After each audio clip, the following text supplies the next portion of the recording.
하나님 사랑합니다. 여러분 주 안에서 사랑합니다. 사무엘하 14장 25절에서 33절 압살롬의 머리털 이런 제목으로 함께 은혜를 나눕니다. 오늘 많은 사람들이 의지하고 바라보며 자랑하고 없으면 안 되는 줄 알고 쫓아다니는 것들이 있어요. 그렇죠? 이전에는 그래도 사람 때문에 큰 가치를 두었던 때도 있었는데 오늘 경쟁사회에서 무엇보다도 살아가려면 실력을 갖추어야 한다. 그러죠. 실력이 있어야 합니다. 실력 없으면 인정을 받지 못하면 도태가 되죠. 여기에 온통 세상에 초점을 맞추고 있습니다. 부모들은 자신들이 배워야 할 때 배우지 못해서 받은 서름 때문에 자녀들을 잘 가르치려고, 그래서 우리나라가 아주 아이들 자녀 교육에는 일이다 이런 이야기도 있죠. 그런데 참 중요합니다. 우리나라가 이만큼 발전하게 된 것도 자녀들을 열심히 가르쳐서 그 자녀들이 이 나라를 붙들고 가는 그러한 중추의 역할을 하고 있습니다. 그래서 경제 대국도 되었죠. 미국 할렌가에 처음에는 흑인들만이 아니라 유대인들 그리고 한인들도 많이 섞여 있었다고 그러네요. 몇십 년이 지난 뒤에 지독하게 공부시키려고 하는 유대인들이나 한인들은 할렌가를 다 벗어났는데 흑인들은 여전히 할렌가에 머물러 있다고 그러죠. 교육은 중요합니다. 실력은 또한 갖추어져야 되죠. 성경은 우리에게 세상의 이런 가치관에서 벗어난 사람들이다 이렇게 말씀합니다. 오늘 본문에 기록된 말씀 가운데 우리가 특별히 함께 생각하려고 하는 것은 압살롬의 모습이에요. 25절에 이스라엘 가운데 압살롬과 같이 그 아름다움으로 크게 칭찬받는 자가 없었다. 이렇게 기록되어 있어요. 또한 발바닥에서 정수리 머리 끝까지 흠이 없는 완벽한 모습을 매력적인 사람이었음을 또한 기록하고 있습니다. 심지어 성경에까지 이렇게 기록되어 있어요. 근데 그 이유가 있죠. 이스라엘 사람들은 머리털을 영광스러움으로 알았어요. 외모가 준수한 압살롬은 타고난 복을 받은 사람입니다. 근데 압살롬은 이 외모만 준수한 사람이 아니었죠. 15장 6절에 보면 이스라엘 무리 중에 재판을 찾으러 오는 자들에게 압살롬의 행함이 같아서 이스라엘 사람의 마음을 도적질하니라 이렇게 기록되어 있습니다. 왕의 아들로서 모든 사람들을 위해 신분을 가진 압살롬이 그 외모의 모습까지도 정말 준수했고 매력적인 사람이었던 거죠. 그와 같은 매력적인 사람이 또한 백성들의 마음까지도 빼앗을 수 있는 말과 정치적인 재능을 또한 가지고 있었다라는 것. 아버지 다윗 왕도 이런 압살롬을 어느 아들보다 더 아꼈어요. 군대 장관 요압이 보더라도 차기 이스라엘의 왕은 압살롬이다 이렇게 단정할 수밖에 없을 정도로 인간적으로는 완벽한 외모를 지닌 사람이었다. 누구도 따라올 수 없는 그러한 외모와 지략을 가진 사람이었다는 거죠. 그런데 이 본문 가운데 특별히 관심 있게 봐야 할 구절은 26절입니다. 그 머리털이 무거웠으므로 연말이면 깎았고 그 머리털을 깎을 때 달아본 즉 200세겔이었다 이렇게 기록되어 있습니다. 성경은 소설이 아니죠. 하나님의 말씀인데 하나님의 말씀을 다 기록하자면 이 세상에 둘 곳이 없을 정도로 굉장히 꼭 필요한 말씀만 써두었다고 그랬는데 압살롬의 머리털이 무겁고 머리털의 무게가 200세겔이었다. 아주 매력적이었다. 이런 말이 기록되어 있다는 거죠. 이것이 왜 기록된 것 같아요? 압살롬. 그러면 매력적인 사나이. 그런데 그 매력의 포인트, 바로 머리카락에 있었다라는 거예요. 근데 그것을 성경이 기록하고 있어요. 왜 기록했는지 해답이 뒤에 이어져서 나오죠. 사무엘하 18장을 보면 압살롬이 쿠데타를 일으켜서 성공을 하는데 나중에 전세가 바뀌고 역전이 되어서 도망을 가는 장면이 기록되어 있습니다. 9절부터 18장 9절부터 사무엘하 18장 9절부터 압살롬이 다윗의 신복과 마주치니라. 압살롬이 노새를 탔는데 그 노새가 큰 상수리나무 번성한 곳을 지나갈 때 압살롬의 머리털이 그 상수리나무에 걸림에 저가 공중에 달렸고 그 탔던 노새는 그 아래로 빠져나가니라. 그 준수하고 유명한 압살롬이 마지막 죽게 되는 원인이 어디 있어요? 그 아름답다라는 그 훌륭하고 그 유명한 머리카락에 있었다라는 것입니다. 도망치다가 노새를 타고 열심히 도망가는데 머리가 그냥 나뭇가지에 걸려버린 거죠. 번성한 나뭇가지에 걸리니 타고 있던 노새는 그냥 지나쳐가고, 그러다 보니까 사람만 베롱베롱 머리카락이 매달려 있는 사람만 가지에 매달려서 결국은 죽게 된 거죠. 그것을 본 요압이 쫓아가서 찔러서 죽습니다. 압살롬의 머리카락에 대해서 왜 그렇게 앞에서 기록을 했는지 알겠죠. 그것이 뒤에 가서 죽음의 원인이 되었기 때문이에요. 압살롬은 자신이 그렇게 자랑하고 갖고 온 머리털이 자신을 죽음으로 이끄는 머리털이 될 줄 누가 알았겠습니까? 그렇죠. 이스라엘 가운데 압살롬은 칭찬을 받던 사람이었어요. 무엇으로 칭찬을 받는 사람이었어요? 준수한 외모와 인격적인 매너와 통치술로 인해서 칭찬을 받았습니다. 오늘날로 말하면 그는 대인관계에 있어서 아주 매력적인 사람이었다. 백성들의 마음이 그 위대한 다윗 왕으로부터 자기에게로 향할 만큼 대인관계에 있어서 매력적인 장점을 가지고 있었던 사람, 그는 이런 재능이 있었다는 거죠. 어떤 면에서는 담대함도 또한 가지고 있었어요. 결단력도 가지고 있는 사람입니다.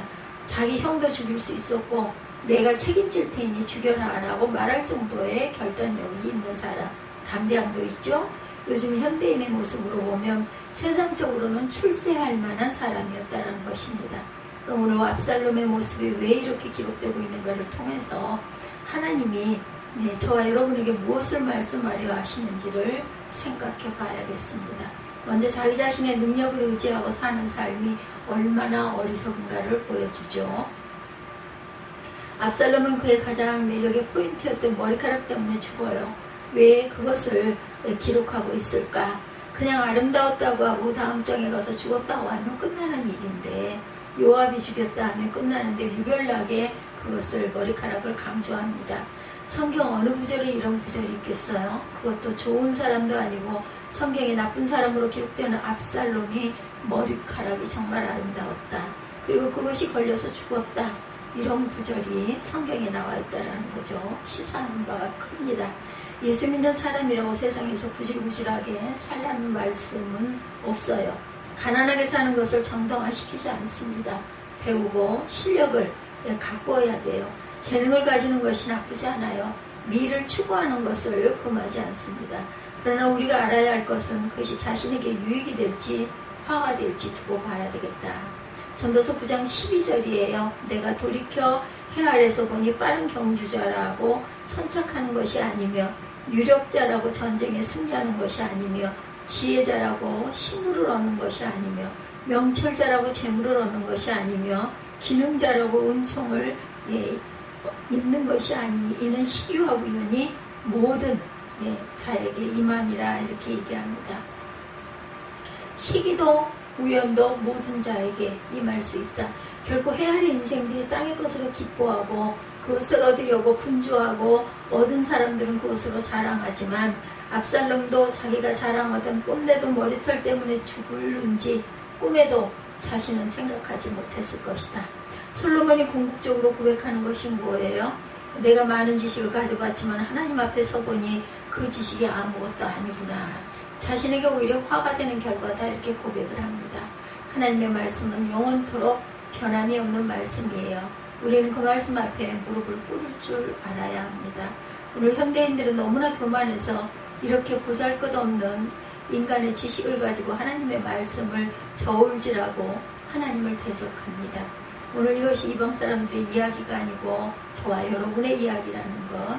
오늘 우리가 얼마나 자기 가진 지식을 숭배합니까? 얼마나 자기 경험을 숭배하는지 모릅니다. 자기 가진 재능, 미모를 가지고 자랑하지만 하나님의 앞에서는 아무것도 아니라는 거죠. 오늘 저와 여러분이 무엇을 자랑하고 살고 있습니까?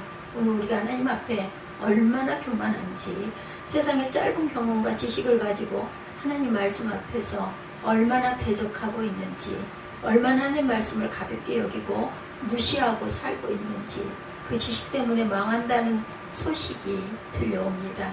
오늘날 많은 사람들은 지식을 의지하는 것뿐만 아니라 또한 재능을 의지하죠. 옛말에는 글 좋고 재주 많은 놈이 굶는다고 그랬어요. 그러나 지금은 재능이 있으면 어디에 내놓아도 밥을 먹고 산다 그러죠. 부유를 의지합니다. 물질이 많아야 한다고 생각을 하죠.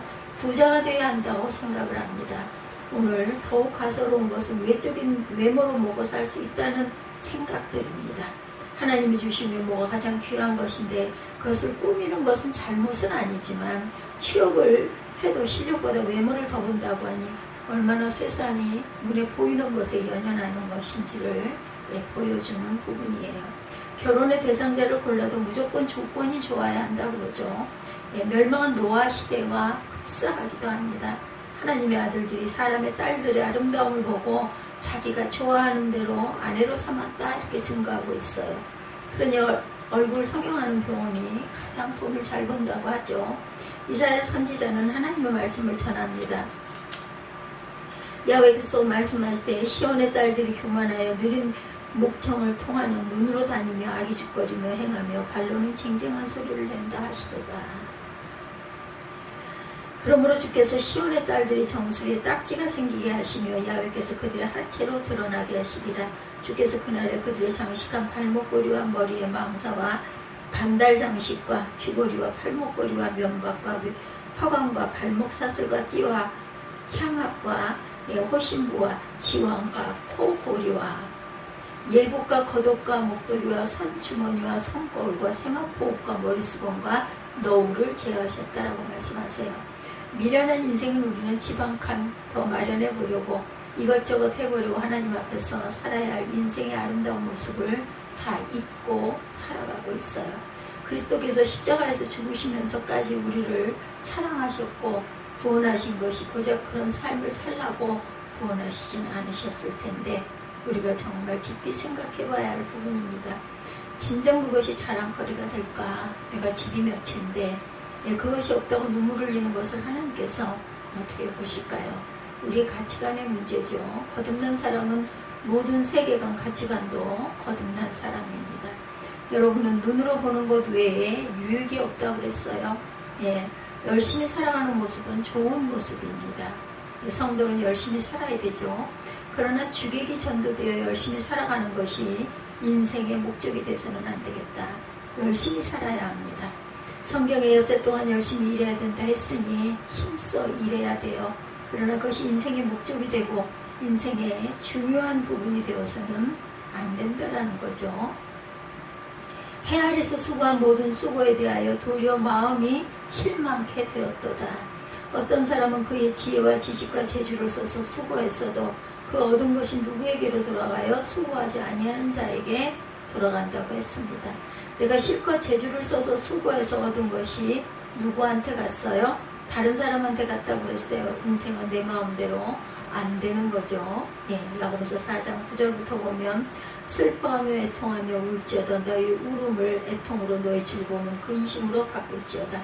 주 앞에서 낮추라. 그리하면 주께서 너희를 높이시리라 말씀하셨어요. 보라 너희 밭에 추수한 품꾼에게 주지 아니한 삭시 소리 지르며 추수한 자의 우는 소리가 만군의 주의 귀에 들리시는지니라.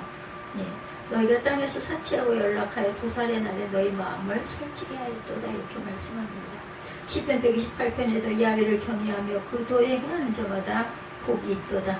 내가 내 손에 수고한 대로 먹을 것이다 이렇게 말씀하죠. 복 가운데 하나가 내가 수고한 만큼 얻어먹는 것도 하나의 축복입니다. 큰 축복이죠. 근데 오늘 우리가 밤낮을 가리지 않고 주일까지 빼먹어가며 실컷 일하지만 남는 것이 여러분 뭐가 있습니까?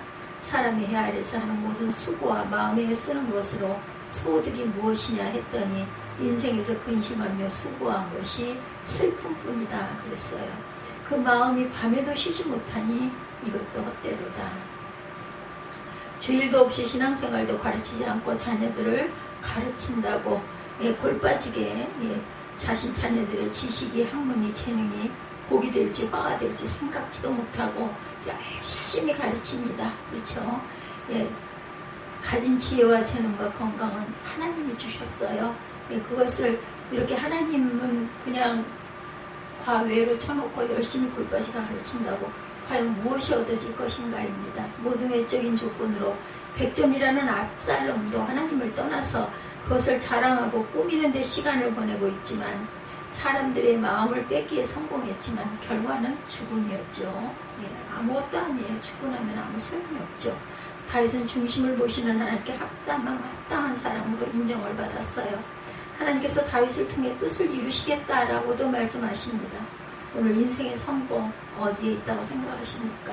사람이 사람답게 살면서 성공적으로 만족하며 감사하며 살 수 있는 인생이 과연 어디에 있는가? 그것은 하나님의 손에 붙잡힘을 받고 하나님이 그 사람을 쓰실 때 하나님이 그에게 은혜를 주시고 복을 주실 때 그 사람이 쓸모있는 사람이 되고 만족한 삶을 살 수 있는 것이다. 우리 인생이 참다운 가치는 어디에 있어요? 질그릇에 있습니까? 그 안에 담겨진 보물에 있습니까? 여러분 질그릇 안에 보물이 담아졌다면 여러분은 어떤 것을 취하시겠습니까?